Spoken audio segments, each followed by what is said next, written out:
Депутат наследного совета досрочно лишен полномочий за повторное пьяное вождение. Об этом сообщает прокуратура Якутии. По его вине пассажир получил тяжелые травмы. В суде установлено, что подсудимый, являясь депутатом представительного органа одного из муниципальных образований Мегино-Кангаласского района, ранее уже привлекался к ответственности за управление автомобилем в состоянии опьянения. Однако в июне этого года опять сел за руль выпившим, вследствие чего допустил опрокидывание машины. В результате ДТП причинен тяжкий вред здоровью пассажира. После произошедшего подсудимый оставил место совершения преступления. Приговором Мегино-Кангаласского районного суда депутат признан виновным и приговорен к лишению свободы сроком на 2 года условно с возложением дополнительных обязанностей. В Булунском районе оперативники уголовного розыска установили подозреваемого в краже. Жертвой вора стали местные жители, у которых украли 22 тысячи рублей. Сотрудники уголовного розыска установили ранее судимого 45-летнего мужчину. Установлено, что подозреваемый пришел в гости к мужу потерпевшей. Мужчины вдвоем выпили, застолье затянулось до глубокой ночи, поэтому хозяева предложили гостю переночевать. Перед сном подозреваемый заметил, как жена с мужем пересчитывают деньги и прячут их в шкаф. Как выяснилось, супруги планировали сменить старые радиаторы на новые. Подозреваемый дождался, когда хозяева квартиры заснут, и украл эти деньги. Все похищенное он успел потратить. В его отношении возбудили уголовное дело, теперь ему грозит до 5 лет лишения свободы. Нетрезвый водитель в Сунтарском районе опрокинул автомобиль. По данным управления ГИБДД, на федеральной дороге Вилюй водитель Toyota Ист 79 года рождения не справился с управлением и вылетел с проезжей части. От полученных травм мужчина скончался на месте происшествия до приезда скорой помощи. В момент аварии водитель не был пристегнут ремнем безопасности. Кроме него в салоне находился 46-летний пассажир. Мужчина получил сотрясение мозга и был доставлен в Сунтарскую районную больницу. Проведенный анализ выявил у пассажира алкогольное опьянение. С его слов, по пути следования вместе с водителем они в селе Хоро распили 1 бутылку водки.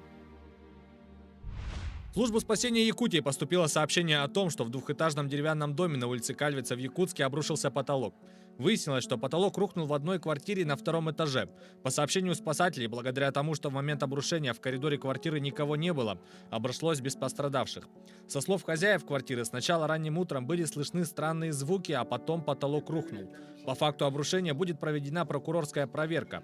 По ее итогам, при наличии оснований в отношении всех причастных к произошедшему, будет принят комплекс мер прокурорского реагирования.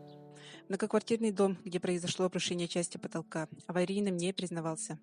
В ходе проверки с привлечением специалистов уполномоченных органов будет дана оценка исполнению требований жилищного законодательства, в том числе полноты, законности и своевременности принятия мер органами местного самоуправления, управляющей компанией. Следователи возбудили уголовное дело по факту гибели на пожаре в Крыму 3 людей, среди которых 2 малолетних детей. При тушении пожара в частном доме села Геройское Сакского района обнаружены тела 2 малолетних детей, мальчика в возрасте 5 и 2 лет, и их 50-летнего дедушки с признаками смерти от отравления угарным газом. Накануне трагедии родители детей ушли к знакомым. Входную дверь дома отец закрыл снаружи на самодельную ручку и забрал с собой, пояснив позже следствию, что ранее были случаи, когда дети самостоятельно выходили за пределы двора. На первоначальном этапе расследования проведен осмотр места происшествия. Предварительная причина пожара – неосторожное обращение с огнем. Очаг возгорания обнаружен в месте расположения шкафа с вещами, где находились сожженные спички. Предположительно, дети, оставшись без присмотра, играли с опасным предметом. Точная причина пожара будет установлена в ходе следствия, для чего в настоящее время назначен ряд экспертиз.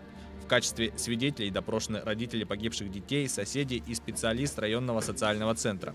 Последний рассказал, что семья в августе этого года была поставлена на учет как находящаяся в социально опасном положении.